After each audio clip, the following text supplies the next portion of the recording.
ಗೋಮತಿ ಚಕ್ರಕ್ಕೆ ಅದರದ್ದೇ ಆದಂಥ ಒಂದು ದೈವಿಕ ಶಕ್ತಿ ಇದೆ, ಜೊತೆಗೆ ಧನವನ್ನು ಆಕರ್ಷಿಸುವಂತಹ ವಿಶೇಷವಾದಂತಹ ಶಕ್ತಿ ಇದೆ. ಆಷಾಢ ಮಾಸದಿಂದ ನೀವು ಲಕ್ಷ್ಮಿಯನ್ನು ಒಲಿಸ್ಕೋಬೇಕು. ಈ ಮಾಸದಲ್ಲಿ ಹೇಗೆ ಲಕ್ಷ್ಮಿಯನ್ನು ಒಲಿಸ್ಕೋಬೇಕು, ಯಾವುದರಿಂದ ಲಕ್ಷ್ಮಿಯನ್ನು ಒಲಿಸ್ಕೋಬೇಕು? ಗೋಮತಿ ಚಕ್ರ ನೋಡಿ, ಈ ಗೋಮತಿ ಚಕ್ರದಿಂದ ಈ ಒಂದು ಮಾಸದಲ್ಲಿ ಕೆಲವೊಂದು ವಿಧಾನಗಳಲ್ಲಿ ನೀವು ಪೂಜಿಸೋದ್ರಿಂದ, ಆ ವಿಧಾನ ಏನು ಹೇಗೆ ಅನ್ನುವಂಥದ್ದನ್ನು ಹೇಳ್ತೀನಿ. ಆ ಒಂದು ವಿಧಾನದಲ್ಲಿ ನೀವು ಪೂಜಿಸುವುದರಿಂದ ಲಕ್ಷ್ಮಿಯನ್ನು ಪ್ರಾಪ್ತಿ ಮಾಡ್ಕೋಬೋದು. ಮೂರೇ ಗೋಮತಿ ಚಕ್ರವನ್ನು ತೆಗೆದುಕೊಂಡು ಹಳದಿ ಬಟ್ಟೆಯಲ್ಲಿ ಕಟ್ಟಿ, ಆ ಕಟ್ಟಿದಂತಹ ಒಂದು ಗಂಟನ್ನು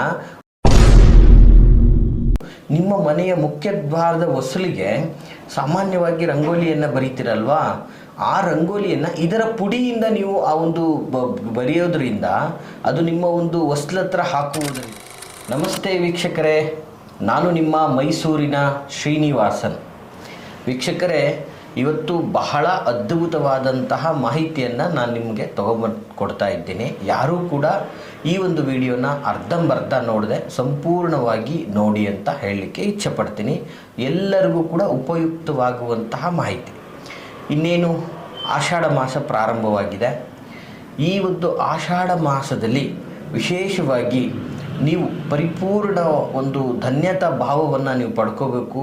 ಆಷಾಢ ಮಾಸದಿಂದ ನೀವು ಲಕ್ಷ್ಮಿಯನ್ನು ಒಲಿಸ್ಕೋಬೇಕು. ಈ ಮಾಸದಲ್ಲಿ ಹೇಗೆ ಲಕ್ಷ್ಮಿಯನ್ನು ಒಲಿಸ್ಕೋಬೇಕು, ಯಾವುದರಿಂದ ಲಕ್ಷ್ಮಿಯನ್ನು ಒಲಿಸ್ಕೋಬೇಕು ನೋಡಿ. ಈ ಒಂದು ವಿಶೇಷವಾದಂತಹ ಆಷಾಢ ಮಾಸದಲ್ಲಿ ಒಂದು ಬಹುಮುಖ್ಯವಾದಂತಹ ವಸ್ತು ಇದು. ಸಾಮಾನ್ಯವಾಗಿ ನಿಮ್ಮ ಗ್ರಂಥಿಕೆ ಅಂಗಡಿಗಳಲ್ಲಿ ಮತ್ತು ನಿಮ್ಮ ಒಂದು ಅಕ್ಕಪಕ್ಕ ಅಥವಾ ನಿಮಗೆ ಸಿಗುವಂತಹದ್ದೇ ಸಾಮಾನ್ಯವಾಗಿ ಎಲ್ಲ ಕಡೆಯೂ ಲಭ್ಯವಿರುವಂತಹ ಗೋಮತಿ ಚಕ್ರ ನೋಡಿ. ಈ ಗೋಮತಿ ಚಕ್ರದಿಂದ ಈ ಒಂದು ಮಾಸದಲ್ಲಿ ಕೆಲವೊಂದು ವಿಧಾನಗಳಲ್ಲಿ ನೀವು ಪೂಜಿಸೋದ್ರಿಂದ, ಆ ವಿಧಾನ ಏನು ಹೇಗೆ ಅನ್ನುವಂಥದ್ದನ್ನು ಹೇಳ್ತೀನಿ. ಆ ಒಂದು ವಿಧಾನದಲ್ಲಿ ನೀವು ಪೂಜಿಸುವುದರಿಂದ ಲಕ್ಷ್ಮಿಯನ್ನು ಪ್ರಾಪ್ತಿ ಮಾಡ್ಕೋಬೋದು. ಅಂದರೆ ನಿಮ್ಮ ಲಕ್ಷ್ಮಿ ನಿಮಗೆ ಸ್ಥಿರವಾಗಿ ನೆಲೆಸುವಂಥ ವ್ಯವಸ್ಥೆ ಆಗ್ತದೆ. ಏನಪ್ಪ ಅಂತಂದರೆ ನೋಡಿ, ಮೊದಲನೇದಾಗಿ ನಮ್ಮ ಇಡೀ ಭಾರತದಲ್ಲಿ ವಿಶೇಷವಾಗಿ ಗೋಮತಿ ನದಿಯಲ್ಲಿ ಈ ಒಂದು ವಿಶೇಷವಾದಂಥ ಚಕ್ರಗಳು ನಮಗೆ ಲಭ್ಯವಾಗುವಂಥದ್ದು ಮತ್ತು ಅಲ್ಲಿ ಅತಿ ಹೆಚ್ಚಾಗಿ ನಮಗೆ ಸಿಗುವಂಥದ್ದು ನೋಡಿ. ಈ ಒಂದು ಏನು ಹೇಳೋಕ್ಕೆ ಇಷ್ಟಪಡ್ತೀನಿ ವೀಕ್ಷಕರೇ, ಗೋ ಅಂದರೆ ಸಾಮಾನ್ಯವಾಗಿ ಚಲಿಸು ಅನ್ನುವಂತಹ ಅರ್ಥ ಬರ್ತಕ್ಕಂಥದ್ದು. ಹಾಗೆ ಚಕ್ರ, ಗೋಮತಿ, ಮತಿ ಅಂತಕ್ಕಂಥದ್ದು ಬುದ್ಧಿ ನೋಡಿ. ಹೀಗೆ ಈ ಚಲಿಸುವ ಒಂದು ಬುದ್ಧಿಯನ್ನು ಸ್ಥಿರವಾದ ವ್ಯವಸ್ಥೆಗೆ ತೆಗೆದುಕೊಂಡು ಅದರಿಂದ ಲಕ್ಷ್ಮಿಯನ್ನು ಪ್ರಾಪ್ತಿಯಾಗುವಂಥದ್ದು. ಹಾಗಾಗಿ ಗೋಮತಿ ಚಕ್ರ, ಗೋಮತಿ ಅಂತಂದರೆ ಈ ಒಂದು ಅರ್ಥವನ್ನು ಉಂಟು ಮಾಡ್ತಕ್ಕಂಥದ್ದು. ಹಾಗೆ ಈ ಒಂದು ಗೋಮತಿ ಚಕ್ರದಿಂದ ಹೇಗೆ ಲಕ್ಷ್ಮಿ ಪ್ರಾಪ್ತಿ ಮಾಡ್ಕೊಳ್ಳೋಕೆ ಸಾಧ್ಯ ಆಗ್ತದೆ ಅನ್ನುವಂಥದ್ದು ಸಹಜವಾದಂತಹ ಪ್ರಶ್ನೆಗಳು ನೋಡಿ. ಸಾಮಾನ್ಯವಾಗಿ ಲಕ್ಷ್ಮೀ ದೇವಿ ಸಮುದ್ರದಲ್ಲಿ ಹುಟ್ಟಿರ್ತಕ್ಕಂಥದ್ದು.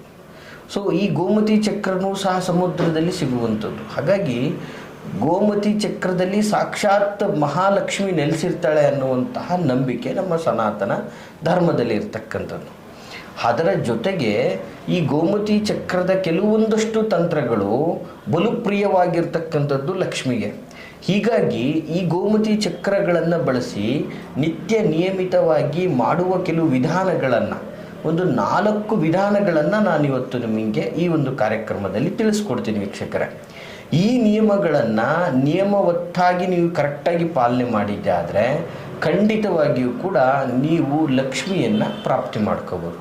ಇವತ್ತು ನೋಡಿ, ಸಾಮಾನ್ಯವಾಗಿ ಈ ಲಕ್ಷ್ಮಿ ನಿಮ್ಮ ಮನೆಯಲ್ಲಿ ಸ್ಥಿರವಾಗಿ ನೆಲೆಸಲಿಕ್ಕೆ, ಜೊತೆಗೆ ವಿಶೇಷವಾಗಿ ನಿಮಗೆ ಬೇರೆ ಮೂಲಗಳಿಂದ ಬರಲಿಕ್ಕೆ ಎಲ್ಲ ವಿಧದಲ್ಲೂ ಕೂಡ ನಿಮಗೆ ಯಾವ ರೀತಿ ಮಾಡಿದ್ರೆ ಅನುಕೂಲ ಆಗ್ತದೆ ಅನ್ನುವಂಥದ್ದು ಬಹಳ ಸುಲಭ ವೀಕ್ಷಕರೇ. ಇವತ್ತು ನಮ್ಮಲ್ಲಿರ್ತಕ್ಕಂತಹ ಈ ಧಾನ್ಯಗಳ ಕೊರತೆಯನ್ನು ನೀಗಿಸ್ಲಿಕ್ಕೋಸ್ಕರ ಬೆಳಗ್ಗೆಯಿಂದ ಸಂಜೆ ಗಂಟ ಎಷ್ಟೆಲ್ಲ ಕಷ್ಟಪಡ್ತಾರೆ. ನಿಮ್ಮ ಮನೆಯಲ್ಲಿರ್ತಕ್ಕಂತಹ ಕುಟುಂಬದವರಾಗಿರ್ಬೋದು, ಹೆಂಗಸರಾಗಿರ್ಬೋದು, ಯಾವುದ್ಯಾವುದೋ ದೇವಸ್ಥಾನಗಳಿಗೆ ಹೋಗ್ತಾರೆ, ನಮ್ಮ ದರಿದ್ರ ಎಲ್ಲ ಕಳೆದೋಗಿ ನಾವು ದುಡ್ದಿದ್ದು ಉಳಿಲಿ ಅಂತ. ದುಡಿತಾ ಇದ್ದೀವಿ ಉಳಿತಾನೆ ಇಲ್ಲ ಅನ್ನುವಂತಹ ಜನಗಳ ಒಂದು ಪರದಾಟ. ಎಷ್ಟೋ ಜನಗಳು ಈ ಒಂದು ವ್ಯವಸ್ಥೆಯನ್ನು ಕೇಳಿರ್ತಕ್ಕಂಥದ್ದು. ಹಾಗಾಗಿ ನಾನು ನಿಮಗೆ ಈ ಒಂದು ಸರಳವಾದಂತಹ, ಸುಲಭವಾದಂತಹ ಮತ್ತು ಬಹಳ ಪವರ್ಫುಲ್ ಆದಂತಹ ಒಂದಷ್ಟು ರೆಮಿಡಿಗಳನ್ನು ನಾನು ಈ ಒಂದು ಕಾರ್ಯಕ್ರಮದಲ್ಲಿ ನಿಮಗೆ ತಿಳಿಸ್ಕೊಡ್ಲಿಕ್ಕೆ ಇಷ್ಟಪಡ್ತೀನಿ ವೀಕ್ಷಕರೇ. ಈ ಒಂದು ರೆಮಿಡಿಯನ್ನು ನೀವು ಸರಿಯಾದ ರೀತಿಯಲ್ಲಿ ಫಾಲೋ ಮಾಡಿದ್ದೆ ಆದರೆ ಖಂಡಿತವಾಗಿಯೂ ಲಕ್ಷ್ಮೀ ಪ್ರಾಪ್ತಿ ನಿಮಗಾಗ್ತದೆ.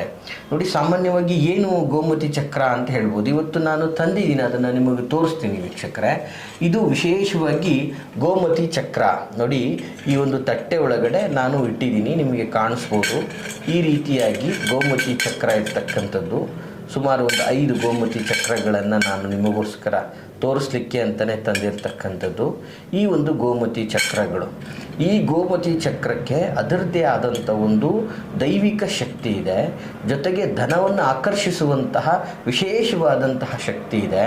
ಮತ್ತು ಇದನ್ನು ಕೆಲವು ನಿಯಮವತ್ತಾಗಿ ನೀವು ಪರಿಪಾಲನೆ ಮಾಡಿದ್ದೇ ಆದರೆ ಖಂಡಿತವಾಗಿಯೂ ಕೂಡ ಲಕ್ಷ್ಮಿ ನಿಮಗೆ ಒಲಿತಾರೆ ಅಂತ ಹೇಳ್ಬೋದು. ಹಾಗಾದರೆ ಯಾವುದಪ್ಪ ಆ ಒಂದು ಲಕ್ಷ್ಮಿ ಒಲಿಯುವಂತಹ ಒಂದಷ್ಟು ತಂತ್ರಗಳು? ದಯವಿಟ್ಟು ವೀಕ್ಷಕರೇ ಇದನ್ನು ನೋಟ್ ಮಾಡ್ಕೊಳ್ಳಿ. ಬಹಳ ಸರಳವಾದಂತಹ ಒಂದಷ್ಟು ತಂತ್ರ ಇದಾಗಿರುತ್ತೆ. ಮೊದಲನೇದಾಗಿ ಹೇಳ್ತಾ ಇದ್ದೀನಿ, ಕೇಳಿ, ನೋಟ್ ಮಾಡ್ಕೊಳ್ಳಿ. ಗೋಮತಿ ಚಕ್ರವನ್ನು ವಿಶೇಷವಾಗಿ ನಿಮ್ಮ ಮನೆಯಲ್ಲಿ ದೇವರಿಗೆ ಅಂತ ಒಂದು ಕುಂಕುಮದ ಬಟ್ಲನ್ನು ಇಟ್ಟಿರ್ತೀರಲ್ಲ, ಆ ಕುಂಕುಮದ ಬಟ್ಲನ್ನು ಇಟ್ಟಿರ್ತೀರ ಮತ್ತು ಅದನ್ನು ನಿತ್ಯ ನೀವು ಕುಂಕುಮನ ಹಣೆಗೆ ಹಚ್ಕೊಂಡು ಹೋಗ್ತಾ ಇರ್ತೀರ ದಿನನಿತ್ಯವಾಗಿ. ಸೊ ಇಂತಹ ಕುಂಕುಮದ ಬಟ್ಲಿನಲ್ಲಿ ಈ ಒಂದು ಗೋಮತಿ ಚಕ್ರಗಳನ್ನು ವಿಶೇಷವಾಗಿ ನಿಮಗೆ ಎಷ್ಟು ಸಾಧ್ಯ ಆಗ್ತದೋ ಅಷ್ಟು ಗೋಮತಿ ಚಕ್ರಗಳನ್ನು, ನಿಮಗೆ ಎಷ್ಟು ಸಾಧ್ಯವಾಗ್ತದೋ ಅಷ್ಟು ಗೋಮತಿ ಚಕ್ರಗಳನ್ನು ನೀವು ಆ ಒಂದು ಕುಂಕುಮದ ಭರಣಿ ಒಳಗಡೆ ಅದನ್ನು ಬಚ್ಚಿಡಿ. ಅಂದರೆ ಮೇಲೆಲ್ಲ ಕುಂಕುಮ ಇರಬೇಕು. ಸೊ ಅದರ ಕುಂಕುಮದ ಒಳಗಡೆ ಈ ಒಂದು ಚಕ್ರಗಳನ್ನು ಬಚ್ಚಿಟ್ಬಿಟ್ಟು ನಿತ್ಯ ಅದೇ ಕುಂಕುಮವನ್ನು ನೀವು ಹಣೆಗೆ ತಿಲಕದ ರೀತಿಯಲ್ಲಿ ಧಾರಣೆ ಮಾಡಿಕೊಂಡು ನೀವು ನಿಮ್ಮ ಕಾರ್ಯಗಳಿಗೆ ಹೋಗಿ. ನೀವು ಹೋಗುವಂತಹ ಕಾರ್ಯದಲ್ಲಿ ನಿಮಗೆ ಜಯವಾಗ್ತದೆ ಮತ್ತು ಕ್ಷೇಮವಾಗಿ ಹೋಗಿ ಲಾಭವಾಗಿ ಬರುವಂಥ ವ್ಯವಸ್ಥೆ ಆಗ್ತದೆ ವೀಕ್ಷಕರೇ. ಇವತ್ತು ಹಿರಿಯರು ಹೇಳ್ತಾರೆ, ಸೊ ಬರೀ ಬೆಳಗ್ಗೆ ಹೋಗಿದ್ದೇ ಹೋಗೋದು, ವಾಪಸ್ ಬರಬೇಕಾದ್ರೆ ಬರೀ ಕೈಯಲ್ಲಿ ಬರ್ತಾ ಇದ್ದೀವಿ, ಹೋಗಿದ ತಕ್ಕಂಗೆ ಲಾಭ ಆಗ್ತಾ ಇಲ್ಲ, ಹೋಗಿದ ಕಾರ್ಯ ಜಯ ಆಗ್ತಾ ಇಲ್ಲ. ಸೊ ಹೀಗೆ ಈ ಥರದ ಕಾರ್ಯಗಳನ್ನು ನಿರಂತರವಾಗಿ ಮಾಡ್ತಾ ಇದ್ದರೆ ನಿಮಗೆ ತುಂಬ ಒಳ್ಳೆಯದಾಗ್ತದೆ. ಇದು ಒಂದು ತಂತ್ರ ವೀಕ್ಷಕರೇ. ಹಾಗೆ ಮತ್ತೊಂದು ವಿಧಾನದಲ್ಲಿ ಹೇಗೆ ಅಂತಂದರೆ, ಈ ಒಂದಷ್ಟು ಏನಿದೆ ಗೋಮತಿ ಚಕ್ರಗಳನ್ನು ಒಂದು ಬಿಳಿ ಬಟ್ಟೆಯಲ್ಲಿ, ಒಂದು ಬಿಳಿ ಬಟ್ಟೆ, ಒಂದು ವಸ್ತ್ರ ತೆಗೆದುಕೊಂಡು 5 ಗೋಮತಿ ಚಕ್ರ, 5 ಗೋಮತಿ ಚಕ್ರಗಳನ್ನು ಆ ಬಟ್ಟೆಯಲ್ಲಿ ಹಾಕಬೇಕು. ಆ ಬಟ್ಟೆಯಲ್ಲಿ ಹಾಕ್ಬಿಟ್ಟು ಆ ಚಕ್ರವನ್ನು 5 ಗೋಮತಿ ಚಕ್ರಗಳನ್ನು ಆ ಒಂದು ಬಟ್ಟೆಯಲ್ಲಿ ಹಾಕಿ ನಿಮ್ಮ ಕುಲ ದೈವ ಅಥವಾ ದೇವರ ಮನೆಯಲ್ಲಿ ಇಟ್ಟು ಅದನ್ನು ಪೂಜಾದಿಗಳನ್ನು ಮಾಡಿ ನಿಮ್ಮ ಮನೆಯ ಮುಖ್ಯ ದ್ವಾರಕ್ಕೆ ಕಟ್ಟಿದರೆ ಅದರ ಕೆಳಗಡೆ ನೀವು ಓಡಾಡುವುದರಿಂದ, ಸೊ ನಿಮ್ಮ ಮನೆಯಲ್ಲಿ ಅದು ಕಟ್ಟುವುದರಿಂದ ಏನಾಗ್ತದೆ, ನಿಮಗೆ ನಿಮ್ಮ ಮನೆಯಲ್ಲಿರುವಂತಹ ಲಕ್ಷ್ಮಿ ನಿಮ್ಮ ಮನೆಯನ್ನು ದಾಟಿ ಹೋಗುವುದಿಲ್ಲ, ನಿಮ್ಮ ಮನೆಯಲ್ಲೇ ಸ್ಥಿರವಾಗಿ ನೆಲೆಸುವಂತಹ ಒಂದು ವ್ಯವಸ್ಥೆ ಆಗ್ತದೆ ಈ ಒಂದು ಗೋಮತಿ ಚಕ್ರದಿಂದ. ಹಾಗೆ ಇದು ವ್ಯವಹಾರಸ್ಥರು, ಸ್ವಯಂ ಉದ್ಯೋಗಿಗಳು ಇವತ್ತು ಒಂದು ಬಿಸ್ನೆಸ್ಸನ್ನು ಮಾಡ್ಕೊಂಡಿರ್ತಾರೆ, ಅವ್ರಿಗೆ ಧನಧಾನ್ಯಗಳ ಕೊರತೆ ಆಗ್ತಾ ಇದೆ, ದುಡ್ಡು ಉಳಿತಾಯ ಆಗ್ತಾ ಇಲ್ಲ, ದುಡ್ಡು ಸಿಗ್ತಾ ಇಲ್ಲ, ಈ ಥರದ್ದೆಲ್ಲ ಒಂದಷ್ಟು ಸಮಸ್ಯೆಗಳಾಗ್ತಾ ಇರುತ್ತೆ. ಅಂಥವರು ಸಹ ಏನು ಮಾಡಬೇಕು, 3 ಗೋಮತಿ ಚಕ್ರವನ್ನು ನೋಡಿ, 3 ಇದರಲ್ಲಿ 5 ಇದೆ, 3 ಗೋಮತಿ ಚಕ್ರವನ್ನು ತೆಗೆದುಕೊಂಡು ಹಳದಿ ಬಟ್ಟೆಯಲ್ಲಿ ಕಟ್ಟಿ, ಆ ಕಟ್ಟಿದಂತಹ ಒಂದು ಗಂಟನ್ನು ಅವರ ಅಂಗಡಿ ಬಾಗಿಲಿಗೆ ಆಗ್ಬೋದು ಅಥವಾ ಅವರ ಅಂಗಡಿಯ ಗಲ್ಲದಲ್ಲಿ ಆಗ್ಬೋದು, ಈ ರೀತಿಯಾಗಿ ಅವರು ಇಡೋದ್ರಿಂದ ಅವ್ರಿಗೆ ಲಕ್ಷ್ಮೀ ಪ್ರಾಪ್ತಿಯಾಗ್ತದೆ. ಜನಾಕರ್ಷಣೆಯಾಗಿ ಧನಧಾನ್ಯ ಭರಪೂರ್ವವಾಗಿ ಅವ್ರಿಗೆ ಕೂರುತ್ತೆ. ಯಾವುದೋ ಮೂಲಗಳಿಂದನೂ ಕೂಡ ಅವ್ರಿಗೆ ಧನ ಸಂಪತ್ತು ಹೆಚ್ಚಾಗ್ತಾ ಹೋಗ್ತದೆ.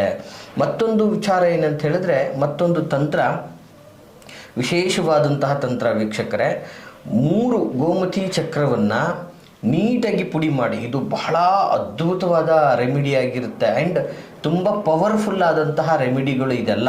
ಇದನ್ನು ನಿರ್ಲಕ್ಷ್ಯ ಮಾಡದೇ ನೀವು ಎಷ್ಟು ಶ್ರದ್ಧಾ ಭಕ್ತಿ ನಂಬಿಕೆ, ಯಾವಾಗಲೂ ಕೂಡ ನಾನು ಹೇಳೋದಿಷ್ಟೇ, ಯಾವುದೇ ತಂತ್ರಗಳನ್ನು ಮಾಡಬೇಕಾದ್ರೂ ನೀವು ಫಸ್ಟು ನಿಮ್ಮ ಮನೆಯನ್ನು ಶುದ್ಧಿ ಮಾಡ್ಕೋಬೇಕು, ನಿಮ್ಮ ಮನಸ್ಸನ್ನು ಶುದ್ಧಿ ಮಾಡ್ಕೋಬೇಕು, ನಂತರನೇ ಈ ಒಂದು ತಂತ್ರಗಳನ್ನೆಲ್ಲ ಮಾಡಬೇಕು. ಆಗ ಮಾತ್ರ ನೀವು ಮಾಡಿದಂಥ ತಂತ್ರಗಳು ಪವರ್ಫುಲ್ಲಾಗಿ ನಿಮಗೆ ರಿಸಲ್ಟನ್ನು ಕೊಡ್ತಕ್ಕಂಥದ್ದಾಗಿರ್ತದೆ.